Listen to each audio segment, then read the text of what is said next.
সম্মানিত উপস্থিতি, তাওহীদ এবং শিরকের সংক্ষিপ্ত আলোচনার পর আপনাদের সামনে সুন্নাত এবং বেদাতের আলোচনা একটু সংক্ষিপ্তভাবে করি। সুন্নাত এবং বেদাতের আলোচনা বুঝাতে গিয়ে আপনাকে প্রথমত বুঝতে হবে, আপনারা কি অধৈর্য হয়ে যাচ্ছেন? সুন্নাত এবং বেদাতের আলোচনা বুঝাতে গিয়ে আপনাদের প্রথমত বুঝতে হবে যে মানুষের জীবন দুই ভাগে বিভক্ত। কয় ভাগে? দুই ভাগে। মানুষ যখন মসজিদে থাকে তখন একটা ভাগ, মানুষ যখন সালাত আদায় করে তখন একটা ভাগ, মানুষ যখন সিয়াম পালন করে তখন একটা ভাগ, মানুষ যখন হজ করে তখন একটা ভাব। যখন সালাত, সিয়াম, হজ, এই যে এখানে বক্তব্য শুনতে এসেছেন, এটা যখন শেষ হয়ে যাবে, বাইরে যখন যাবেন, ওটা হচ্ছে দুনিয়া। ওটাকে কি বলে? দুনিয়া। মসজিদ থেকে ফজরের সালাত পড়ে যখন বাইরে বের হবেন, ওটাকে কি বলে? দুনিয়া। একটা ইবাদতের জগৎ আর একটা দুনিয়ার জগৎ। মানুষের জীবন কয় ভাগে ভাগ? একটা দুনিয়া আর একটা এবাদত, একটা এবাদত আর একটা দুনিয়া। এবার বুঝেন, এবাদতের জগতে হুকুমের নাম হচ্ছে সুন্নাত আর বেদাত। এবাদতের জগতে হুকুমের নাম কি? আর দুনিয়ার জগতে হুকুমের নাম হচ্ছে হালাল আর হারাম। আপনি যদি আমাকে জিজ্ঞেস করেন যে হুজুর বা শায়েখ বা আব্দুল্লাহ ভাই, একসাথে হাত তুলে দোয়া করা কি হালাল না হারাম, প্রশ্নটা ঠিক হবে না। প্রশ্নটা কি হতে হবে বলেন? শ্রোতারা কি বুঝতে পারেননি আমার কথা? প্রশ্ন কি হতে হবে? একসাথে হাত তুলে দোয়া করা কি সুন্নাত না বেদাত, এটা প্রশ্ন হতে হবে। কেন? হালাল হারাম হচ্ছে দুনিয়ার সাথে সম্পৃক্ত। আপনি যদি আমাকে জিজ্ঞেস করেন যে আব্দুল্লাহ ভাই, মদ খাওয়া কি সুন্নাত না বেদাত, প্রশ্নটাই ঠিক হয়নি। কেননা মদ খাওয়া কিসের সাথে সম্পৃক্ত? দুনিয়ার সাথে সম্পৃক্ত। আর দুনিয়ার হুকুম কি? হালাল আর হারাম। আর ইবাদতের হুকুম কি? সুন্নাত আর বেদাত। এতটুকু বুঝা গেছে তো সবাই? এবার চলেন, ইবাদত হচ্ছে সুন্নাত বেদাত, দুনিয়া হচ্ছে হালাল আর হারাম। দুনিয়ার ক্ষেত্রে ইসলামের নিয়ম হচ্ছে, আল্লাহ এবং আল্লাহর রাসূলের নিয়ম হচ্ছে, মূলনীতি হচ্ছে যে দুনিয়ার জগতে যা কিছু আছে সবই হালাল। দুনিয়া এবং দুনিয়ার জগতে যা কিছু আছে সবই হালাল, শুধু অতটুকু হারাম যতটুকু আল্লাহ এবং আল্লাহ রাসূল হারাম করেছেন। এটা হলো মূলনীতি। আল আসলু আল হিল্লাহ, আসল হচ্ছে হালাল। হারাম প্রমাণ করতে হলে দলিল দিতে হবে। হারাম প্রমাণ করতে হলে কি দিতে হবে? দলিল দিতে হবে। যেমন আপনাকে একটা উদাহরণ দেই। আল্লাহ সুবহানাহু ওয়া তাআলা পবিত্র কোরআনে বলছে, হুররিমাত আলাইকুমুল মাইতাতু ওয়াদ-দামু ওয়া লাহমুল খিনজির, তোমাদের জন্য হারাম করে দেওয়া হয়েছে রক্ত, মৃত জিনিস, শূকরের গোশত।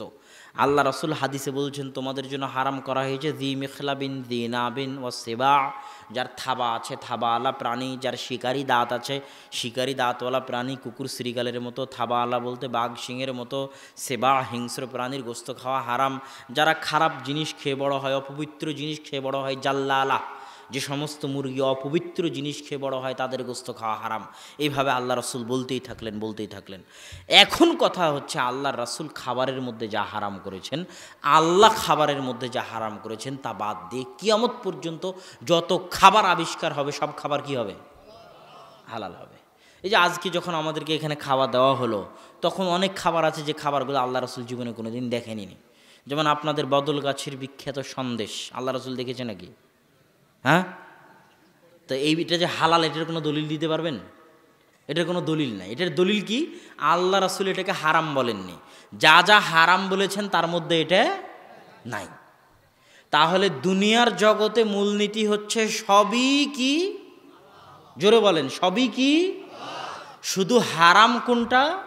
যেটা আল্লাহ এবং আল্লাহ রাসূল কি করেছেন? হারাম করেছেন। যেমন ব্যবসার জগতে বহু কিছুকে আল্লাহ রাসূল হারাম করেছেন। ধোঁকা দিয়ে ব্যবসা করা হারাম, এইভাবে ব্যবসা করা হারাম, সুদি ব্যবসা করা হারাম।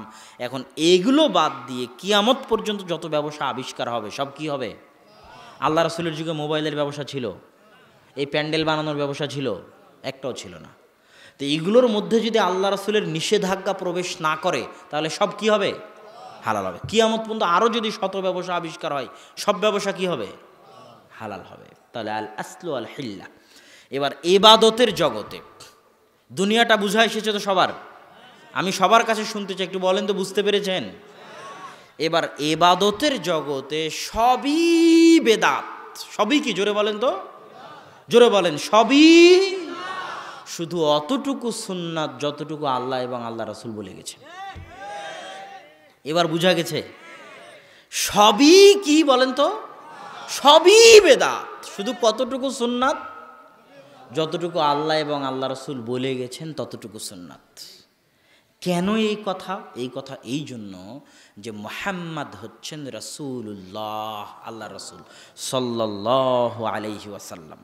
আর একজন রাসূলের দায়িত্ব হচ্ছে যা যা খারাপ কাজ, যা যা গুনাহের কাজ, সব খারাপ আর সব গুনাহের কাজ থেকে তিনি নিষেধ করে যাবেন, এটা তার দায়িত্ব। আর যা যা নেকির কাজ, যা যা কল্যাণের কাজ, যা যা ইবাদতের কাজ, প্রত্যেক নেকি ইবাদত কল্যাণের কাজ তিনি করে যাবেন বা দেখিয়ে যাবেন, এটা তার দায়িত্ব। এমন কোনো নেকির কাজ থাকতে পারেন না, এমন কোনো নেকির কাজ থাকতে পারে না যেই নেকির কাজের কথা রাসূল বলে যাবেন না, তাহলে তিনি রাসূল নন। নাউজুবিল্লাহ। এমন কোনো নেকির কাজ যদি থাকে যেটা রাসূল বলে যাবেন না, তাহলে তিনি রাসূল নন, তার দায়িত্ব পালন করেননি, দায়িত্ব পালনে খেয়ানত করেছেন। এমন কোনো গুনাহের কাজ থাকতে পারে না যেই গুনাহের কাজ থেকে রাসূল নিষেধ করে যাবে না। যদি না করে থাকেন তাহলে তিনি রাসূল নন, দায়িত্ব পালনে খেয়ানত করেছেন। নাউজুবিল্লাহ। কথা কি বোঝা যাচ্ছে আমার? অতএব কোনো কাজকে যদি ইবাদত প্রমাণ করতে হয় তাহলে আগে দেখাতে হবে যে আল্লাহ রাসূল করে গেছেন। আল্লাহ রাসূল যদি করে না গিয়ে থাকেন আর আপনি যদি বলেন এটা ইবাদত, তাহলে আপনি বলতে চাচ্ছেন এটা ইবাদত হওয়া দরকার ছিল, আল্লাহ রাসূলের করা উচিত ছিল, বলা উচিত ছিল, এটাও ইসলামী শরীয়তের অংশ, কিন্তু আল্লাহ রাসূল খেয়ানত করে বলে যাননি। এটা আল্লাহ রাসূলের জন্য কত বড় অপমানজনক বলেন, কত বড় অপমানজনক? অনেক বড় অপমানজনক। এই জন্য কিয়ামতের মাঠে আল্লাহ রাসূল বলবেন, সুহকান সুহকান সুহকান লিমান গায়্যারা বাদি। আমার মৃত্যুর পরে আমার দিনের মধ্যে যারা মাতাব্বরি করেছো, বাটপারি করেছো, মাতাব্বরি করে দিনের মধ্যে কম বেশি সংযোজন বিয়োজন করেছো, তারা দূর হও। এদের হাউজে কাউসারের পানি পান করার অধিকার নাই। কেননা আমি রাসূল, লা ইন্নী আতকাকুম ওয়া আখশাকুম লিল্লাহ, আসমানের নিচে জমিনের উপর আমি সবচেয়ে বেশি আল্লাহকে ভয় করি। এমন কোনো ইবাদত থাকবে আর আমি করে যাব না, এটা তুমি আমাকে দেখাতে চাও? আমি রাসূল, কোনো ইবাদত যদি থাকে আমি বলে যাব, আমি করে যাব, এটা আমার দায়িত্ব। আর যদি আমি করে না যাই আর তুমি জোর করে বৃদ্ধি করে থাকো, তাহলে তুমি আমার উপর মাতাব্বরি করেছো, আমাকে অপমান করেছো। আজকে হাউজে কাউসারের পানি পান করার তোমার ভাগ্য হবে না। আপনাকে আরেকটু বুঝাই সুন্নাত বেদাত। ইমাম মালিকের নাম শুনেছেন? ইমাম মালিক 179 হিজরিতে মারা গেছেন। মুয়াত্তা মালিকের লেখক। মুয়াত্তা মালিক নামে একটা হাদিসের গ্রন্থ আছে, যে হাদিসের গ্রন্থের লেখক হচ্ছে ইমাম মালিক। 4 মাযহাবের এক মাযহাব আছে মালিকি মাযহাব, সেই মাযহাবের তিনি ইমাম। মদিনার মানুষ, মদিনাতেই জন্ম, মদিনাতেই মারা গেছেন। মসজিদে নববীতে দারস দিয়েছেন। বাকিউল গারকাতে তার কবর আছে। ইমাম মালিক রাহিমাহুল্লাহ রাহমাতান ওয়াসিআ। ইমাম মালিকের দরবারে একজন ব্যক্তি এসে বলতেছে, ইমাম মালিক, উরিদু আন উহরিমা মিন কবরি রাসূলিল্লাহি সাল্লাল্লাহু আলাইহি ওয়াসাল্লাম। ইমাম মালিক, আমি আল্লাহর রাসূলের মসজিদ থেকে, আল্লাহর রাসূলের কবরের পাশে থেকে ইহরাম বাঁধতে চাই। ইহরাম বাঁধা বুঝেন? ইহরাম বাঁধা মানে হচ্ছে হাজিরা একটা সাদা কাপড় পরে না, ওই সাদা কাপড় পরে লাব্বাইক আল্লাহুম্মা লাব্বাইক লাব্বাইক লা শারীকা লাক লাব্বাইক ইন্নাল হামদা ওয়ান নি'মাতা লাক ওয়াল মুলক লা শারীকা লাক, এই যে পড়ে চিৎকার করতে করতে, এটাকে বলে ইহরাম বাঁধা। এটাকে কি বলে? ইহরাম শব্দের অর্থ হচ্ছে হালাল জিনিসকে হারাম করে নেওয়া। ইহরাম শব্দের শাব্দিক অর্থ হচ্ছে হারাম করে নেওয়া। কেন হারাম করে নেওয়া নাম? কেননা ইহরাম বাঁধলে অনেক হালাল কাজ কি হয়ে যায়? হারাম হয়ে যায়। স্ত্রীর সাথে সহবাস করা হালাল না হালাল নয়? হালাল। কিন্তু ইহরাম বাঁধলে ওটা কি হয়ে যায়? হারাম হয়ে যায়। নখ কাটা হালাল না হারাম? হারাম। কিন্তু ইহরাম বাঁধলে ওটা কি হয়ে যায়? হারাম হয়ে যায়। চুল কাটা হারাম না হালাল? হালাল। কিন্তু ইহরাম বাঁধলে ওটা কি হয়ে যায়? হারাম হয়ে যায়। তাহলে ইহরাম বাঁধা মানে হচ্ছে অনেক হালাল কাজকে নিজের উপর কি করে নেওয়া? হারাম করে নেওয়া। শিকার করা, গরু জবাই করা, ছাগল জবাই করা, কবুতর জবাই করা, তীর দিয়ে শিকার করা, এটা হালাল না হারাম? হালাল। কিন্তু এহরাম বাঁধলে ওটা কি হয়ে যায়? হারাম হয়ে যায়। তাহলে এহরাম মানে অনেক হালাল কাজকে নিজের উপর হারাম করে নেওয়া। এটা কিসের মাধ্যমে? ওই কাপড়টা পরিধান আর এই নিয়ত করার মাধ্যমে, যে লাব্বাইক আল্লাহুম্মা লাব্বাইক, এই লাব্বাইক ধ্বনি দেওয়ার মাধ্যমে এহরাম করা হয়। এখন কথা হচ্ছে, আল্লাহর রাসূল এহরাম বাঁধার জন্য প্রত্যেক দেশ ও জাতির নির্দিষ্ট জায়গা করে দিয়েছেন। যেমন এইটা যদি আমরা ধরি যে এটা হচ্ছে মদিনা, এটা কি বলেন তো? মনে মনে আপনারা ধরেন এটা কি? মদিনা। কথা বলছেন না কেন? এটা কি মদিনা। এইটা হচ্ছে মক্কা। এই মদিনা থেকে মক্কা 10 কিলোমিটার দূরে একটা জায়গা আছে, তার নাম জুলহুলাইফা। কি নাম? জুলহুলাইফা। মদিনাবাসীর জন্য এবং যারা মদিনা দিয়ে অতিক্রম করবে তাদের এহরাম বাঁধার জায়গা হচ্ছে মদিনা থেকে 10 কিলোমিটার দক্ষিণে মক্কার দিকে জুলহুলাইফা নামক জায়গা তাদের এহরাম বাঁধার জায়গা। এখন এই ব্যক্তি ইমাম মালিককে বলতেছে, ইমাম মালিক, আমি মদিনার মসজিদের নববী থেকে আল্লাহর রাসূলের কবরের পাশে থেকে এহরাম বাঁধতে চাই। কথা কি বোঝা যায়? তখন ইমাম মালিক বলতেছে, আখশা আন তাকা ফিল ফিতনাহ, আমি ভয় পাচ্ছি যে তুমি ফিতনার মধ্যে পতিত হয়ে যাবে। তখন ওই ব্যক্তি বলতেছে, আজীব কথা, আইয়ু ফিতনাতিন হাজিহি, আপনি এমন কিসের ফিতনার কথা বলতেছেন? আমি যদি জুলহুলাইফা পার হয়ে চলে যেতাম তাহলে না হয় ফিতনা হলো বুঝতাম। শাহজালালে হজ ক্যাম্প আছে জানেন? শাহজালাল বিমানবন্দরে, কথা বলেন না কেন? সব হাজিরা দেখবেন ওখান থেকে এহরাম বাঁধে। সব হাজি ওখান থেকে বলবে লাব্বাইক আল্লাহুম্মা লাব্বাইক, সবাই কাপড় পরে নেবে। কোনো হাজিকে যদি আপনি বলেন, বাবারে তোমার এহরাম বাঁধার জায়গা হচ্ছে ইয়ালামলাম, কথা বুঝতে পারতেছেন? তখন ওই হাজি বলবে যে তুমি কি উল্টাপাল্টা কথা বলো, আমি যদি ইয়ালামলাম পার হয়ে যেতাম তাহলে নাই একটা সমস্যা ছিল বুঝলাম, আমি তো ইয়ালামলামের কয়েক হাজার কিলোমিটার আগে ঢাকায় বসে এহরাম বাঁধতেছি, এর মধ্যে আবার ফিতনা কি? এই এর মধ্যে ফিতনা কি রে? হ্যাঁ, করবে না করবে না? ইমাম মালিককে ওই ব্যক্তি বলতেছে, আপনি কিসের ফিতনার কথা বলেন? আমি যদি জুলহুলাইফা পার হয়ে চলে যেতাম তাহলে একটা কথা ছিল, আমি তো আগে, তাও আবার মসজিদে নববী, তাও আবার আল্লাহ রাসূলের কবরের পাশে থেকে এহরাম বাঁধতেছি। তখন ইমাম মালিকের এই কথাটা মনে রাখবেন মরা পর্যন্ত।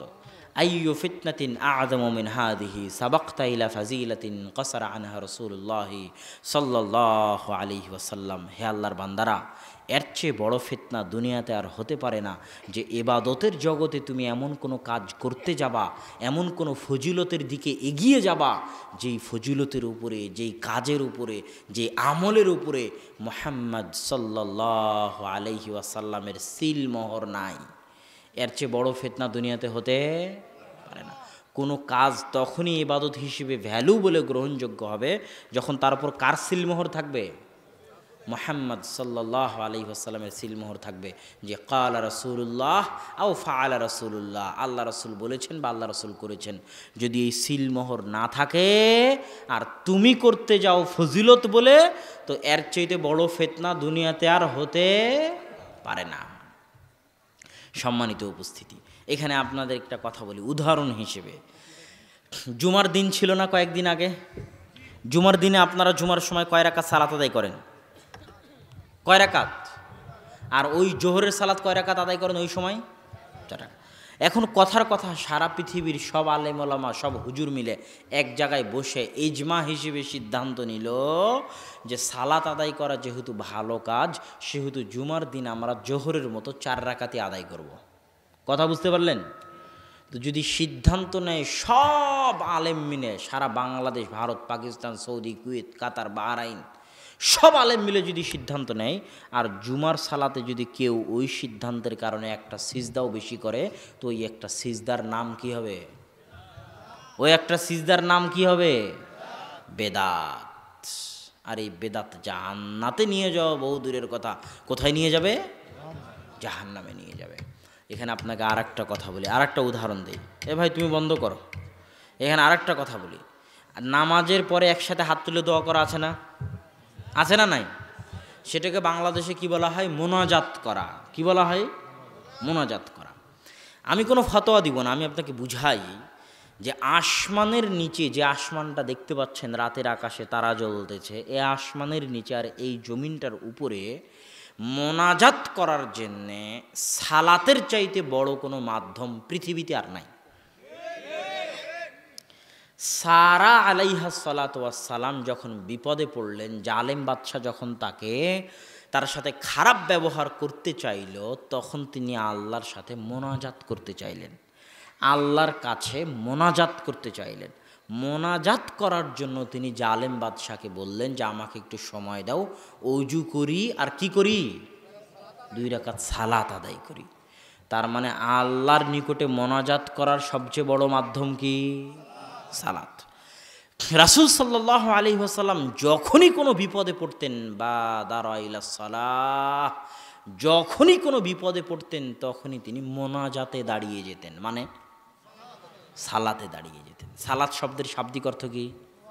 দোয়া করা। দোয়া করা মানে মোনাজাত করা। দোয়া করা মানে কি? সালাত শব্দের শাব্দিক অর্থ কি একটু সবাই বলেন তো? দোয়া করা। সালাত শব্দের শাব্দিক অর্থ কি? দোয়া করা মানে কি? মোনাজাত করা। তাহলে সালাত মানে মোনাজাত, সালাত মানে মোনাজাত, সালাত মানে মোনাজাত। মোনাজাত করার সালাতের চাইতে বড় মাধ্যম দুনিয়াতে আর নাই। বিশ্বাস না হলে আমি আপনাকে বলি, আপনি যে বিপদে পড়েন না কেন, ওয়াল্লাহি আল্লাহর কসম, ওয়াল্লাহি আল্লাহর কসম, আমি বহু চাক্ষুষ সাক্ষী এরকম ঘটনার।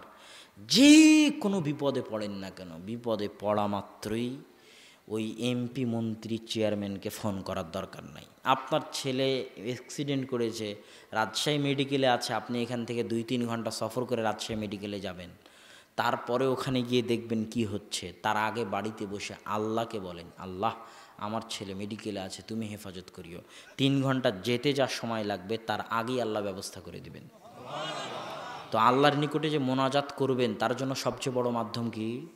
2 রাকাত সালাত। যখনই বিপদে পড়বেন, ওয়াল্লাহি আল্লাহর কসম, 2 রাকাত সালাত আদায় করেই দেখিন। বিপদে পড়ে, বিপদে পড়া মাত্রই সালাতে দাঁড়িয়ে যাবেন, বিপদে পড়া মাত্রই অজু করে 2 রাকাত সালাতে দাঁড়িয়ে যাবেন। আমার কোনো ভাষা নাই, আমার বুঝানোর কোনো ভাষা নাই মানুষকে এটা বুঝানোর যে এই 2 রাকাত সালাতের ফজিলত কত। আমার মনে হয় না এমন কোনো বিপদ আছে দুনিয়াতে যে বিপদ এই 2 রাকাত সালাত আদায় দিয়ে দূর করা সম্ভব নয়। এমন কোনো বিপদ আমার মনে হয় না দুনিয়াতে আছে যেই বিপদ এই 2 রাকাত সালাত দিয়ে দূর করা সম্ভব নয়। 2 রাকাত সালাত দিয়েই ওই বিপদ দূর করা সম্ভব। তো মোনাজাত করার সবচেয়ে বড় মাধ্যম কি হলো তাহলে? সালাত আদায় করা। এবার যখন আল্লাহু আকবার বলে মোনাজাতে দাঁড়ালাম, মানে সালাতে দাঁড়ালাম, আলহামদুলিল্লাহ রাব্বিল আলামিন, মোনাজাত কিন্তু শুরু হয়ে গেছে। ইহদিনাস সিরাতাল মুস্তাকিম সিরাতাল লাযিনা আন'আমতা আলাইহিম, মোনাজাত চলতেছে। তারপরে কোরআনের অন্যান্য সূরা তেলাওয়াত করলাম, রুকুতে চলে গেলাম, আল্লাহর তাসবিহ তাহলিল পাঠ করলাম, রুকু থেকে উঠলাম, আল্লাহর প্রশংসা করলাম, সিজদায় চলে গেলাম। এটা হচ্ছে মোনাজাতের মধ্যে সবচেয়ে গুরুত্বপূর্ণ মুহূর্ত। আল্লাহর নিকটে সবচেয়ে নিকটে কখন থাকে মানুষ? যখন মানুষ কোথায় থাকে? সিজদায় থাকে। কিছু চাইতে হলে আল্লাহর নিকটে সিজদায় চাওয়া উচিত, কোরআনের আয়াত বাদ দিয়ে, হাদিসের দোয়া দিয়ে, নিজের বানানো আরবি দিয়ে সিজদায় আল্লাহ সুবহানাহু ওয়া তাআলার নিকটে চাইবেন। সিজদা থেকে উঠলেন, মোনাজাত চলতেছে, 2 সিজদার মাঝের দোয়া কিন্তু অনেক সুন্দর একটা মোনাজাত। আবার সিজদায় গেলেন, আবার আল্লাহর তাসবিহ তাহলিল পাঠ করলে আবার মোনাজাত করতে লাগলেন। সিজদা থেকে উঠলেন, এইভাবে সালাত শেষ হয়ে যাচ্ছে। এবার সালাম ফিরার পূর্বে প্রথমে তাশাহুদ পড়লেন, আল্লাহর রাসূলের উপর সালাত পাঠ করলেন, সালাম পেশ করলেন, তারপর আল্লাহ রাসূলের উপর দরুদ পেশ করলেন। তারপর এবার শুরু হয়ে গেল মোনাজাত। যত মোনাজাত আপনার জানা আছে, যত কোরআনের আয়াত জানা আছে, যত আল্লাহ রাসূলের হাদিস জানা আছে, যত আরবি দোয়া মুখস্থ আছে, যত নিজে আরবি বলতে পারতেছেন, সব সালাম ফিরানোর আগে চলতে থাকবে দীর্ঘক্ষণ মোনাজাত। এবার যখন আসসালামু আলাইকুম বলে সালাম ফিরলেন, তখন কি শেষ হয়ে গেল? একটু জোরে বলেন তো, কি শেষ হয়ে গেল? মোনাজাত শেষ হয়ে গেল। এখন কেউ যদি বলে হুজুর মোনাজাত করালো না, তাকে যদি আমি জাহেল প্রমাণ করতে না পারি, তাহলে আমি আপনার বদলগাছিতে আসবো না ইনশাআল্লাহ। কেননা মোনাজাত শেষ হয়ে গেল। এবার যখন আসসালামু আলাইকুম বলে সালাম ফিরলেন, এবার যত হাদিস গ্রন্থের হাদিস আছে সব খুলে দেখেন, সব জিকির, আজকার, তাসবিহ, তাহলিল, নাস, ফালাক, ইখলাস, আয়াতুল কুরসি সব দিয়ে ভর্তি। যখন সমাজে একসাথে হাত তুলে দোয়া করার বেদাত ঢুকেছে, তখন দুইটা সুন্নাত উঠে গেছে সমাজ থেকে। একটা সুন্নাত সমাজের মানুষ ভুলে গেছে যে সালাতই হচ্ছে মোনাজাতের সবচেয়ে বড় মাধ্যম। আর একটা হচ্ছে সালাম ফেরানোর পরে যে জিকির আজকার তাসবিহ তাহলিল করতে হয়, এটাও ভুলে গেছে। সলাতুল জানাজা, জানাজা মানে কি? জানাজা মানে লাশ, জানাজা মানে কি? লাশ। আর সালাত মানে মোনাজাত, লাশের জন্য মোনাজাত। সালাতুল জানাজা মানে কি? লাশের জন্য মোনাজাত। সালাতুল জানাজা মানে হচ্ছে লাশের জন্য মোনাজাত। আল্লাহু আকবার। সূরা ফাতিহা, সূরা ফাতিহা এই জন্য আল্লাহর প্রশংসা করতে হয় দোয়া করতে হলে, মোনাজাত করতে হলে আল্লাহর প্রশংসা করতে হয়। সূরা ফাতিহা শেষ আল্লাহু আকবার। দরুদ শরীফ, দরুদ শরীফ কেন? আল্লাহর প্রশংসার পরে মোনাজাত করতে হলে দরুদ পড়তে হয়। মোনাজাত করতে হলে আল্লাহর প্রশংসার পরে কি পড়তে হয়? দরুদ পড়তে হয়। আল্লাহু আকবার। তৃতীয় তাকবীর। এবার শুরু হলো আল্লাহুম্মা গফিরলাহু ওয়ারহামহু ওয়াফু আনহু আল্লাহুম্মা গফির লিহাইয়িনা ওয়া মাইয়িতিনা। মোনাজাত শুরু হয়ে গেল। কি শুরু হয়ে গেল?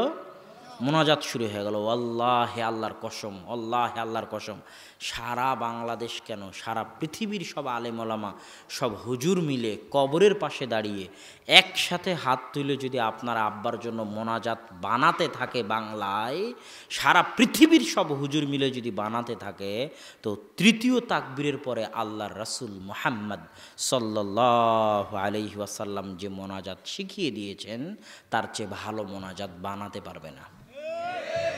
আল্লাহুম্মা গফিরলাহু ওয়ারহামহু ওয়াফু আনহু, এই যে দোয়াটা আছে মৃত ব্যক্তির জন্য মোনাজাত স্বরূপ, এর চেয়ে ভালো দোয়া সারা পৃথিবীর হুজুর মিলে কবরের পাশে দাঁড়িয়ে যে মোনাজাত করবে বাংলায়, বানাতে পারবে না। এই দোয়ার চাইতে ভালো দোয়া বানাতে পারবে না। এই দোয়ার চাইতে ভালো দোয়া বানাতে পারবে না। এই দোয়ার চাইতে ভালো দোয়া বানাতে পারবে না। সারা পৃথিবীর সব মানুষ মিলে যদি মনে করে আল্লাহ রাসূলের জন্য দরুদ বানাবে, তো আল্লাহুম্মা সাল্লি আলা মুহাম্মাদ ওয়া আলা আলি মুহাম্মাদ কামা সাল্লাইতা আলা ইব্রাহিম ওয়া আলা আলি ইব্রাহিম ইন্নাকা হামিদুম মাজিদ, এই দরুদের চাইতে ভালো দরুদ বানাতে পারবে না শেখ সাদী হলেও। বালাগাল উলা বিকামালিহি কাশাফাদ দুজা বিজামালিহি সাল্লু আলাইহি ওয়া আলিহি বলে যে হাসনাত জামিউ খিসালিহি বলে যে তিনি দরুদ বানিয়েছেন, ওরকম হাজারো শেখ সাদী যদি জন্মগ্রহণ করে, তো আল্লাহর রাসূলের শিখানো এই দরুদের চাইতে ভালো দরুদ বানাতে পারবে না। তো সালাতুল জানাজা মানে মৃত ব্যক্তির জন্য মোনাজাত। আসসালামু আলাইকুম বলে যখন জানাজার সালাত শেষ হয়ে গেল, তখন কি শেষ হয়ে গেল? মোনাজাত শেষ হয়ে গেল। এটাই মানুষকে বোঝানো যায় না। যদি না বুঝে তাহলে তার জ্ঞান নাই, সে জাহেল। আর যদি বলার পরও বুঝতে না পারে তাহলে কিছু করার নাই। কিন্তু বাস্তবতা এটাই যে সালাতের চাইতে মোনাজাতের বড় মাধ্যম পৃথিবীতে আর নাই। আল্লাহ সুবহানাহু ওয়া তাআলা আমাদের সঠিকভাবে বুঝার তৌফিক দান করুক, আল্লাহুম্মা আমিন। সম্মানিত উপস্থিতি, সুন্নাত বেদাত, তাওহীদ এবং শিরকের উপর সংক্ষিপ্ত আলোচনা আমি আপনাদের মাঝে পেশ করতেছিলাম। তার মধ্যে তাওহীদের আলোচনার মধ্যে আল্লাহকে রব হিসেবে মানা, এটা স্পষ্ট করেছি। আল্লাহকে ইলাহ হিসেবে মানা, এটা স্পষ্ট করেছি।